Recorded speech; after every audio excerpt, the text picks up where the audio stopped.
Chapter 23, How Ugg the Ugly Duck finally lost his daughter. The sagas tell how the very next day, humongously Hotshot, dressed all in black, sailed up the gorge of the thunderbolt of Thor and into the heartland of Ugg's territories, right under the nose of the sleeping Squeaky Dragons, and somehow escaping the notice of the swooping Raptor tongues. That impudent hero, humongously Hotshot, stole into Ugg's castle at the dead of night. Nobody knew how he got in, for Ugg's castle was supposedly impregnable. There were no fewer than 20 locked doors before you even began to get into the inner castle. But somehow humongously Hotshot got through them all and went tiptoeing through the castle. Somehow he located Ugg's bedroom, probably from the snoring, and somehow he entered the heavily guarded room without awaking the sleeping sentries. And ever so gently, ever so quietly, he left 4 pots of honey made from the bees of Berserk by Ugg's bedside. The 5th pot he poured carefully into Ugg's favourite pair of slippers, and when Ugg woke the next morning, his daughter was gone.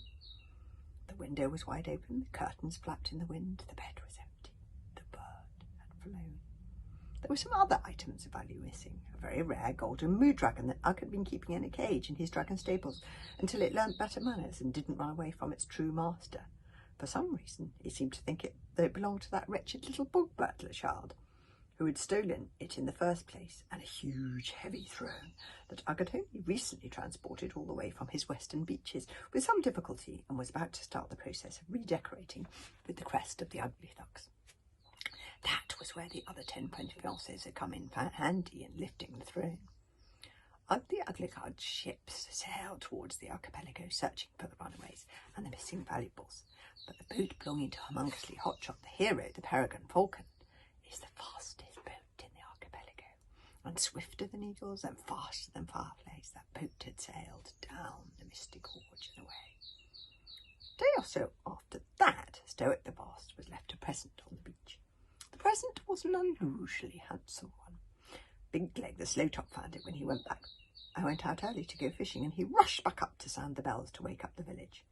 Half asleep, the hooligans and the bog-ballocklers who had stayed with the hooligans to sleep off the effects of a rather splendid feast to welcome Kamikaze home, staggered down to the harbour. And there, sitting on the beach as if it had been there forever, was a huge and handsome throne of almost godlike proportions. At the feet of the throne was a lobster pot, and in it was curled a gorgeous sleeping mood dragon, the colour of a bright golden coin. Around her neck was a letter.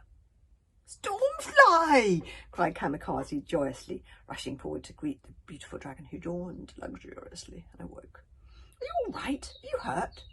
"I bit that rude hurdly-fug," smiled the mood dragon, speaking in beautiful Norse, "many, many times." "Oh, you clever, clever girl," said Kamikaze, gathering the mood dragon in her arms. The hooligans and the bog-burglars gathered round the throne to admire it. They had never seen such a throne in all their lives. "I knew it was one of ours, after all," said Stoic the Vast, pointing to the hooligan coat of arms on the back. "I wonder where it came from." "Don't sit on it," said Hiccup urgently. "There's something very wrong with this throne, and nobody should sit on it."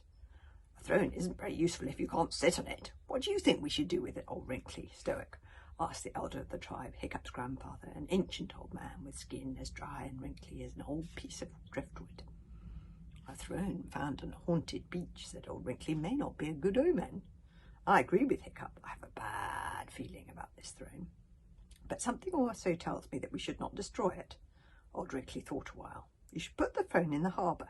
It won't do it any harm to be underwater again. Then nobody can sit on it and bring a curse on themselves, but we know where it is, in case we need it some day." "Let's leave it here for now, and then we'll put it in the harbour tomorrow," decided Stoic. "Now, there is something so much more important to think about. Breakfast." "Oh, goody," bellowed Bertha, clapping her hands together. "Double helpings of roast beef and great white shark fins for me." "The letter is addressed to you," Hiccup said Stoic, handing it to his son and ruffling his hair affectionately. "Never mind, son," he added awkwardly, clumsily aware that this might be a disappointing moment for Hiccup. "And you ought to say something. You're a little young to be getting married, you know. Better luck next time, eh?" "But, Father, I never wanted to get married. It was like this." It was all far too complicated for Stoic's brain, which was a little underpowered at the best of times, let alone before he'd had his morning coffee. And so Hiccup gave up trying to explain. Stoic had already stomped off up the beach anyway. Kamikaze and Fishlegs crowded round him as he opened the letter. Out fell a piece of paper and a key. That's the key that opens all locks. Dear Hiccup, Fishlegs and Kamikaze, we are off on our honeymoon and we just stopped by to return these. Thank you for all that you have done for us and for the loan of the key, which came in very useful. The fiancés sent their best wishes. Yours truly, Humongously Hotshot and Tantrum Ugly Hotshot. Heroes for hire. The letter was written on the back of Fishlegs' poem to Tantrum. Toothless's key, said Toothless joyfully. Can Toothless keep it? You certainly can, Toothless said Hiccup, tying it round Toothless's neck. I have to admit, if you hadn't eaten that spoon, all would have been lost. You saved the day again, Toothless, you saved the day again. But no more eating inedible objects, eh? Toothless shook his head earnestly and stuck out his chest as if the key were a medal. And he rattled it carelessly at Stormfly. Oh, Toothless, cooed Stormfly, you're so efficient and important.